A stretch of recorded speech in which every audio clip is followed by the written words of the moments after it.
Oi, gente, tudo bem? Nós estamos agora fazendo um teste aqui, espero que dê certo. Nós, pela primeira vez, vamos tentar gravar o nosso podcast para postar em vídeo. Se você estiver vendo esse vídeo, é sinal que deu tudo certo. Se você não estiver vendo, é porque deu errado. Mas aí a gente vai trabalhar com o que tem. Vou começar de novo. Essa parte depois o editor corta, no caso eu mesmo. E aí, gente, tudo bem? Estamos começando mais um episódio do Diz aí Padre e a gente tem a alegria de dar continuidade a essa série que nós começamos falando sobre a Santa Missa. Quem assistiu o episódio anterior, nós falamos sobre os ritos iniciais. Se você não ouviu ainda ou não assistiu ainda, né, porque agora tem a novidade do vídeo, bom, você pode procurar, seja no Spotify, no Diz aí Padre, ou também no YouTube para ouvir o primeiro episódio. E essa segunda parte, além de ouvir, você também vai poder ver. E isso é motivo de muita alegria pra gente. Nessa segunda parte, nós vamos falar da liturgia da palavra, que é um ponto muito importante da Santa Missa e que deve ser muito valorizado. E a liturgia da palavra é a oportunidade que a gente tem na liturgia de ouvir Jesus Cristo. Para nós, as leituras que nós escutamos na Santa Missa e meditamos na Assembleia Reunida, elas são palavra viva e atual do Senhor. E é sobre isso que nós vamos discorrer nesse episódio. Vamos para a nossa vinheta de abertura e após a vinheta a gente dá continuidade. Diz aí, padre, diz aí, padre, diz aí, diz aí, padre. Diz aí, padre, diz aí, diz aí. Voltamos para o nosso episódio, que alegria de estarmos juntos mais uma vez e você é sempre o nosso convidado especial. Bom, a liturgia da palavra, ela é Cristo ressuscitado que se coloca em meio aos seus discípulos reunidos e tem uma palavra de vida e de orientação para a sua comunidade. Nós, ouvindo Jesus Cristo, também podemos encontrar consolo, podemos encontrar em Cristo uma fonte de esperança, de convocação e muitas vezes isso vem de encontro à realidade que a gente vive, que em muitos momentos não é uma realidade fácil, é uma realidade difícil que a gente precisa enfrentar. Não é à toa que sempre que alguém proclama uma leitura na Santa Missa, encerra dizendo palavra do Senhor ou então palavra da salvação, quando se trata do Evangelho, porque é o próprio Cristo, o próprio Senhor quem nos fala nessa liturgia. As leituras bíblicas que nós utilizamos na Santa Missa, elas não foram escolhidas de qualquer maneira. Elas são fruto de um longo período de estudo e de reflexão. Então a gente tem lá os textos, né, os livros que a gente utiliza, os lecionários que a gente tem durante a celebração da missa, e foram grandes equipes que se debruçaram no estudo da palavra de Deus, biblistas, liturgistas, para encontrar nesses textos um sentido, né, um fio condutor que motivasse, que impulsionasse a comunidade ali que se reunia para se alimentar da Eucaristia, mas também para ouvir a palavra de Deus. Nós temos na liturgia uma organização para essa liturgia da palavra. E essa organização ela acontece de forma diferente para as missas que são celebradas nos domingos e de uma outra forma para as missas que são celebradas durante a semana. Então vamos lá. Nos domingos, nós utilizamos esse lecionário aqui, né, para quem está assistindo, mas para quem está nos ouvindo, no domingo a gente usa o lecionário dominical. E o lecionário dominical, ele é dividido em anos, ano A, ano B e ano C. Cada um desses anos tem um evangelho que conduz às liturgias principais desse domingo. No ano A, a gente é convidado pela igreja a refletir o evangelho de Jesus Cristo segundo São Mateus. No ano B, a gente reflete os evangelhos de Jesus Cristo segundo Marcos. E nós temos no ano C a reflexão do Evangelho de Jesus Cristo segundo Lucas. E aí alguém pode me perguntar assim, padre, e o Evangelho de João? Onde que ele entra nessa história? Bom, o Evangelho de João, ele é utilizado nos tempos fortes que nós temos na liturgia. Então, no tempo da Quaresma, no tempo pascal, no Natal. Então, esses tempos fortes que a gente tem no ano litúrgico, muitos momentos a gente utiliza o Evangelho de João. E também a gente utiliza o Evangelho de João em alguns domingos do ano B. Porque o Evangelho de Marcos, que é o evangelho principal do ano B, ele é um pouquinho mais curto que os outros evangelhos. Então, o Evangelho de João aparece no ano B para completar alguns domingos durante o ano litúrgico. O Evangelho de João ele é um pouco diferente dos outros textos, né? Os 3 primeiros evangelhos, Mateus, Marcos e Lucas, a gente costuma chamá-los de evangelhos sinópticos. Então, eles têm uma linguagem mais similar entre si, uma construção mais similar entre si. O Evangelho de João ele foi o último, né? Posterior, bastante posterior aos outros. E ele é um texto já que tem uma teologia mais elaborada, uma profundidade maior na reflexão bíblica de fé da comunidade de João. Então, por isso que ele é utilizado nesses tempos fortes, né? Ele carrega em si uma espiritualidade muito bonita nesse texto, então é bastante significativo para nós. Já durante a semana, nós utilizamos outro lecionário, que por enquanto, né, o lecionário semanal, e o lecionário semanal ele tem uma divisão diferente, né? Enquanto o lecionário de domingo ele é dividido entre 3 anos, né? Ano A, ano B e ano C, o lecionário semanal ele tem uma divisão de ano par e ano ímpar.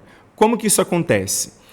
No decorrer do ano, né, principalmente nas semanas do tempo comum, a gente tem uma primeira leitura, né, uma leitura e um salmo para os anos ímpares. Então, por exemplo, esse ano é ano de 2025, é um ano ímpar. Então, nós estamos lendo sempre durante a semana a primeira leitura e o salmo correspondente ao ano ímpar. E tem uma outra opção de leitura e de salmo para o ano par. Ano passado, 2024, era ano par. Então, no decorrer do ano, a gente leu as leituras e o salmo correspondente a esse ano par. O evangelho, o texto do evangelho é sempre o mesmo, seja ano par ou seja ano ímpar, o texto do evangelho é sempre o mesmo. O que muda é o texto da leitura e o texto do salmo. Alguns períodos, né, tempos da liturgia, não tem essa divisão, é um texto único para cada dia, né, principalmente na Quaresma, outros períodos. Mas, no decorrer do tempo comum, a gente tem essas opções de divisão de ano par e de ano ímpar. Além desses 2 principais lecionários, né, o lecionário semanal e o lecionário dominical, a gente tem ainda um terceiro lecionário, que é o lecionário santoral, né, que ele é utilizado para as missas dos santos, para diversas necessidades, missas votivas, celebrações que nós temos durante o ano. Então, por exemplo, dia de um santo muito especial, de um santo que é celebrado pela igreja, ou uma missa votiva, né? Missa pelas vocações, missa votiva ao Espírito Santo, missa votiva à Nossa Senhora. Então, a gente tem opções de textos nesse terceiro lecionário, que é o lecionário santoral. Além deles, ainda tem outros lecionários, como, por exemplo, o lecionário do Pontifical Romano, que é um livro que a gente utiliza, né, como o próprio nome diz, para celebrações pontificais. Então, por exemplo, a dedicação de uma igreja, né, a dedicação de um altar de uma igreja. A gente pode usar leituras próprias para essa celebração e a gente encontra essas leituras no lecionário do Pontifical. Então, tem leituras, por exemplo, próprias para ordenação, para consagração de votos religiosos, que são diversas celebrações que a gente encontra no Pontifical Romano. Qual que é a estrutura, então, o que compõe a liturgia da palavra?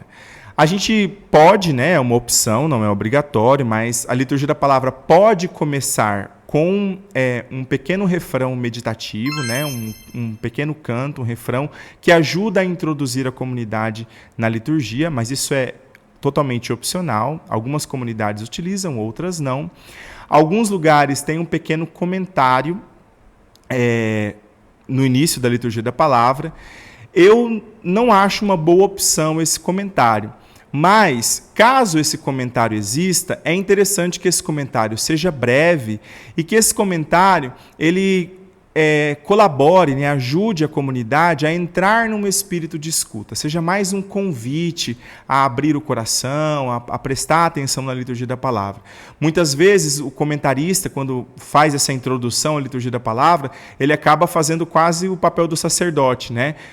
Fazendo uma pequena homilia, né? Explicando os textos que as pessoas vão ouvir, e não é interessante para a Santa Missa. É melhor até que nem tenha esse comentário antes da liturgia da palavra, mas caso tenha, ele seja brevíssimo e com o objetivo de ajudar as pessoas a entrarem na espiritualidade desse momento da Santa Missa, que é de ouvir a palavra de Deus. Por isso que eu prefiro uma pequena musiquinha, um refrão meditativo, né? Então tem várias opções de cantinhos, pequenos refrões que ajudam a comunidade a silenciar, a acalmar, para ouvir bem a palavra de Deus. Bom, depois tem a primeira leitura, né, que isso acontece sempre em todas as missas. Após a primeira leitura, a gente tem um salmo responsorial. É interessante que esse salmo responsorial, na medida do possível, ele seja sempre cantado, né? Essencialmente, na liturgia, o salmo ele é um canto, né, um cântico. A comunidade deve se preparar para isso.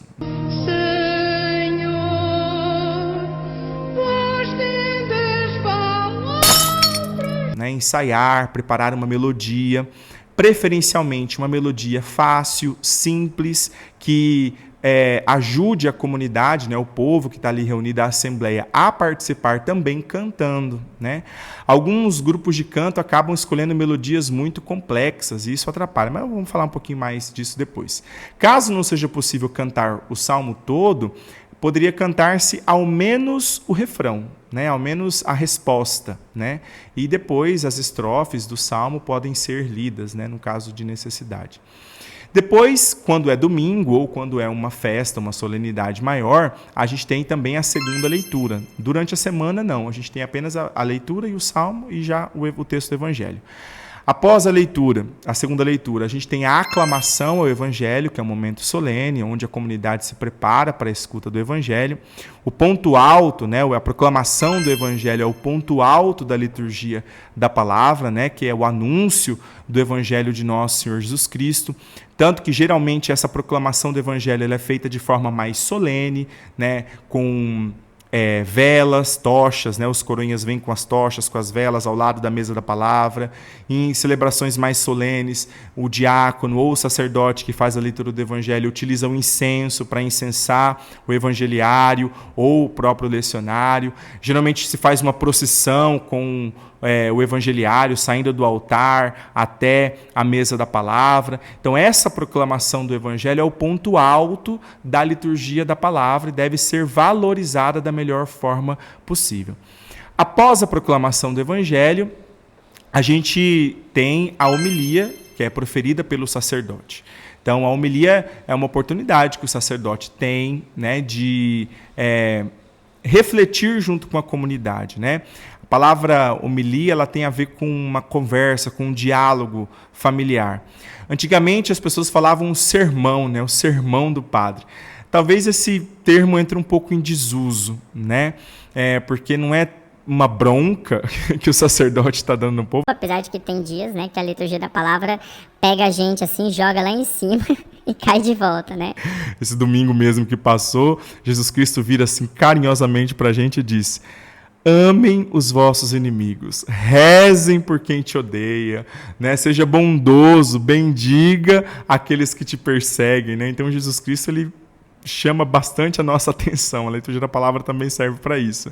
Mas a homilia, ela é um diálogo, né? Uma conversa familiar, algo que ajude as pessoas a meditarem essa palavra. E é muito importante, né, que ela tenha uma estrutura, que ela não seja longa demais, que ela ajude as pessoas. A gente vai explicar melhor sobre isso.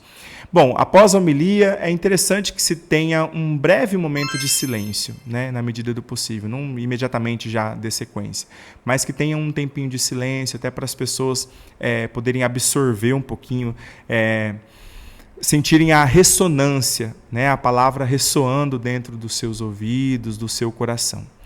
Depois, a gente tem a profissão de fé, quando é domingo ou quando é solenidade, né, que seria a oração do creio, como a gente costuma dizer, né, a profissão de fé. E a gente encerra a liturgia da palavra, a última parte da liturgia da palavra, com a oração dos fiéis, ou as preces, como a gente costuma dizer. Então, essa é a estrutura principal. Mas vamos lá organizar um pouquinho isso. O objetivo da liturgia da palavra é de reavivar esse diálogo entre Deus e o seu povo, né? Como um diálogo mesmo de aliança, de compromisso. Receber, né, o povo recebe durante a liturgia da palavra a orientação para a nossa vida. Ela nos ajuda a estreitar laços de amor, de fidelidade a Deus, né, de ouvir mesmo a voz do Senhor e renovar nosso compromisso de aliança com Ele. A atitude básica e respeitosa que a Assembleia deve ter durante a liturgia da palavra é uma resposta de adesão, de sim, de ouvir mesmo, de escutar aquilo que o Senhor tem a dizer. A proclamação da palavra, na medida do possível, ela deve ser feita sempre da mesa da palavra, do ambão. As leituras, o Evangelho e também o Salmo, inclusive a oração dos fiéis às preces. O lugar para a liturgia da palavra é o ambão. É interessante quando nós formos construir as nossas igrejas, né, ou reformar as nossas igrejas, que a gente dê uma atenção especial a esse lugar, ao ambão. O ambão ele seja significativo, né? Não seja só uma estantezinha, só um suporte para colocar o livro, mas ele seja realmente um lugar especial, né? Que ele tenha uma imponência. Ele está num nível semelhante ao do altar, né? A mesma importância que a gente dá ao altar, a gente dá também a essa outra mesa, que é a mesa da palavra. Então, não é uma regra, mas é interessante que o ambão seja de um material nobre, semelhante ao do altar, né, para que revele também essa presença de Cristo. Inclusive, alguns projetos, né, algumas igrejas, né, acabam fazendo do ambão uma estante, né, aqueles ambões que na parte de trás são vazados, uma prateleirazinha para guardar os livros. Não convém, né? Tenha um lugar digno na sacristia, um lugar digno para você guardar os livros litúrgicos. O ambão não é uma estante de livros, né? O ambão é um lugar próprio para anúncio, para a proclamação da palavra. Então a gente tem que preservar a dignidade desse lugar. A pessoa que vai até o ambão para fazer uma leitura, ele não é somente um simples leitor, mas ele assume um papel ministerial dentro da liturgia. Ele é, naquele momento, um servo dedicado à palavra de Deus. Por meio daquela pessoa que está fazendo a leitura, o próprio Cristo, o próprio Senhor fala ao seu povo. Isso não é só o sacerdote na proclamação do Evangelho, ou o diácono, mas também os leitores, os salmistas. É realmente algo que a gente deve fazer com muito respeito. Por isso que não é interessante, isso acontece, infelizmente, em algumas comunidades ainda, que o leitor seja, sei lá, pego a laço lá na porta da igreja, a coordenadora do dia da liturgia, o coordenador do dia da liturgia está lá, você pode fazer uma leitura de última hora. É interessante que esse leitor tenha uma preparação espiritual, mas também prática, né, de leitura, para que possa proclamar bem, ler bem, respeitar as pontuações, as entonações, para que facilite as pessoas a ouvirem. Tanto que seria muito, muito interessante que o leitor apenas fizesse essa leitura. A Assembleia, ela assumisse um papel de escuta. Né? A gente utiliza muitos folhetos, né? Aqui na nossa diocese é muito comum, em muitos lugares as pessoas também utilizam os folhetos durante a missa. E a gente tem, né? Eu falo a gente porque eu também tenho esse costume às vezes, né? De ter o folheto na mão ou o texto na mão, a gente acaba ficando lendo ali, e se preocupa muito com esse papel. Mas, no momento da liturgia, a gente deveria valorizar o exercício da escuta. Eu convido você a fazer isso, né, na próxima vez que você for à Santa Missa. Deixe o folheto de lado na hora das leituras. Se puder, até feche o seu olho ou recline um pouco a sua cabeça e faça esse exercício de ouvir. Mas para que esse exercício de ouvir seja bem feito, os leitores têm que estar bem instruídos, bem preparados para fazer uma bonita proclamação. Tem dias que eu sei que é sofrido, né? A leitura da palavra de Deus é sofrida. Mas, enfim, também a gente conta com os voluntários que a gente tem, né? Então a gente tem que ter caridade também com as pessoas que se dispõem a fazer esse trabalho na comunidade. É interessante, né, na medida do possível, como eu falei, que o salmo seja sempre cantado, né? É uma forma da gente valorizar esse momento. E essa melodia precisa ser uma melodia que facilite a Assembleia a cantar, né? Então, a gente pega lá um texto bíblico, né? Um salmo para aquele dia. Então, uma melodia simples, né? O inário litúrgico traz inúmeras opções de melodias para os salmos, para todos os anos, para todos os domingos, para todos os tempos litúrgicos. E são melodias, eu ia dizendo homilias, são melodias ricas, compostas de composições de ótima qualidade e que ajudam, né, sustentam o canto da Assembleia.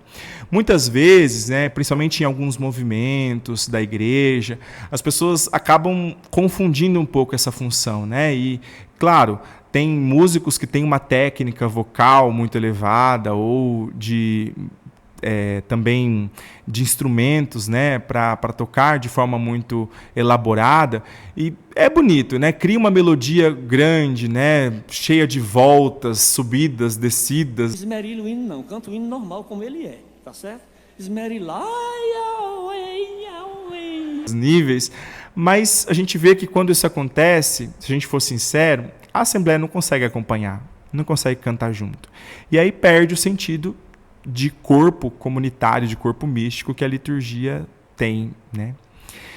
Nos dias festivos, né, nos dias solenes, os domingos, né, todo domingo é uma solenidade, né? Então sempre aos domingos, mas também nas solenidades que acontecem em dia de semana, é interessante a gente utilizar o incenso, utilizar as velas, as tochas, né? Fazer o uso do evangeliário para proclamar o evangelho. Essa solenidade, ela é importante para revelar a grandeza desse momento da liturgia da palavra. A homilia que o padre faz, é importante que essa homilia seja não muito longa, seja uma homilia breve. E, claro, não por ser breve, ela vai ter menos qualidade. Inclusive, eu acho que uma boa homilia, uma homilia de qualidade, ela acaba sendo breve. Às vezes, né, puxar um pouco a orelha dos sacerdotes, alguns padres acabam falando bastante, né, fazem homilias longas, 20, 30 minutos de homilia. Mas, salvo raras exceções, essas homilias longas muitas vezes acabam sendo cansativas, repetitivas e acabam divagando por temas, por assuntos que às vezes nem têm a ver, né, com a liturgia do dia. Às vezes o padre vai contar história, vai falar da vida dele, ou alguma história de comunidade, ou vai falar de um livro que ele leu, de alguma coisa, e às vezes não está ali dentro, ou colaborando com a liturgia. Uma boa homilia, ela sendo breve, bem preparada, atualizando a palavra de Deus que foi lida na vida das pessoas, ela tem uma eficácia, né? As pessoas prestam mais atenção, não é cansativo e conseguem levar para a sua vida, né, para a sua casa, uma mensagem a partir daquela reflexão. O creio que nós proclamamos na Santa Missa, ele tem uma longa história, né, de controvérsias, de discussões, né? Então, até chegar na fórmula, no texto que nós temos hoje, ele passou por grandes mudanças e transformações. Eu queria chamar uma atenção em relação ao creio, um aspecto bastante interessante. Deixa eu achar aqui onde que ele está no missal, aqui. Lembra que eu falei, quem ouviu o episódio passado deve lembrar, né? Eu falei que a liturgia ela é composta por palavras e ela é composta também por gestos, que geralmente na liturgia quem faz o gesto é quem diz as palavras, né? As palavras vêm acompanhadas dos gestos.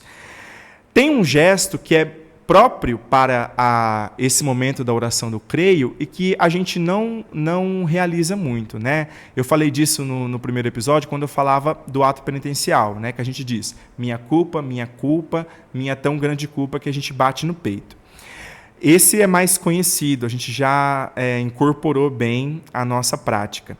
Mas quando a gente reza a oração do creio, e aí é uma oração que toda a Assembleia faz, junto com o sacerdote, então, nesse momento, a gente deve fazer uma pequena inclinação, e eu vou explicar. A gente começa rezando lá.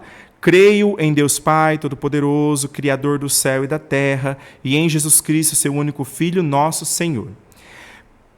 Nesse momento, a gente deve fazer uma breve inclinação para dizer as palavras: que foi concebido pelo poder do Espírito Santo e nasceu da Virgem Maria.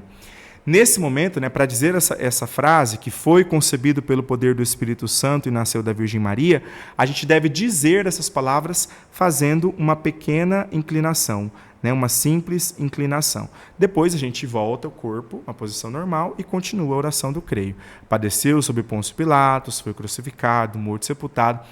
Esse gesto é próprio da Assembleia também. Então, esse a gente tem que fazer. E esse, às vezes, a gente não faz. E acaba fazendo outros gestos que não são próprios, que não são nossos, ou que nem existem. Bom, a resposta da oração da comunidade, ela pode ser, principalmente as respostas da oração eucarística, mas outras respostas também que nós temos durante a liturgia, elas podem ser cantadas. Isso é uma forma de nós valorizarmos a liturgia da palavra, Por exemplo, a resposta das preces, ela pode ser cantada, essa resposta, da oração dos fiéis. Aqui na minha paróquia, quase sempre, todos os domingos, a gente canta as respostas das preces. É bonito, e a comunidade canta junto, assim fica bonito a ação. Nesse momento, a liturgia da palavra é isso, A gente não tem muitas mudanças para o novo missal em relação à liturgia da palavra. O que eu posso dizer é que existe um estudo, a CNBB, a Conferência Nacional dos Bispos do Brasil, está um estudo.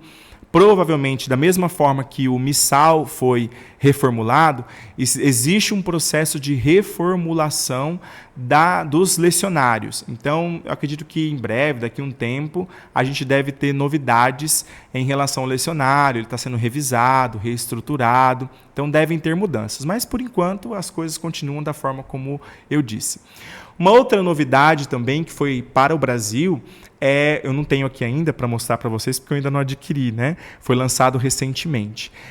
Um livro, produzido pela CNBB, com orações dos fiéis para serem utilizadas durante o ano, Esse foi lançado agora, o primeiro, para o ano C, que é o ano que nós estamos celebrando esse ano. Então, tem para todos os domingos preces, orações dos fiéis próprias, para cada celebração, para cada ocasião. Já existia um livro parecido com esse, mas não era um livro brasileiro, e muitas paróquias utilizavam, que era um livro produzido pela Conferência de Liturgia, Conferência Episcopal Portuguesa, lá de Portugal. Então, muita gente utilizava. E não é correto utilizar esse livro, Na liturgia no Brasil, a gente tem que usar livros litúrgicos que sejam aprovados pela nossa conferência, que não era o caso daquele livro. A gente poderia utilizá-lo, talvez como uma inspiração, para conferir, para estudo, mas não utilizá-lo diretamente na liturgia. Pegar o livro e abrir e utilizá-lo na liturgia. Agora, a gente tem o nosso, aqui do Brasil, que já foi lançado o primeiro volume, que é para a liturgia do ano C, e em breve aí vai estar disponível também nas nossas comunidades. Eu pretendo adquiri-lo o quanto antes. Bom, eu agradeço você que acompanhou esse episódio. Espero que você continue acompanhando conosco o nosso podcast Diz aí Padre. No próximo episódio, nós vamos falar sobre a liturgia eucarística, que é esse momento lindo, importante, onde a gente tem a presença real de Jesus Cristo nas espécies sagradas do pão e do vinho, no seu corpo e sangue consagrados junto de nós. Então a gente vai chegar nesse ponto no nosso próximo episódio. Acompanhe as nossas publicações, nos siga nas redes sociais, tanto no Instagram, como também se inscreva no nosso canal no YouTube do Diz aí Padre, também no Spotify, segue a gente lá no Spotify, avalie com 5 estrelas, comente, compartilhe, envie para os seus amigos, para os seus grupos de pastoral, para sua família. Todo o engajamento é importante, é necessário, é essencial e ajuda bastante o nosso trabalho. Eu agradeço e até a próxima semana com o nosso próximo episódio do Diz Aí Padre. Tchau, tchau. Um beijo. Diz aí, padre, diz aí, padre, diz aí. Diz aí, padre, diz aí, padre, diz aí. Diz aí.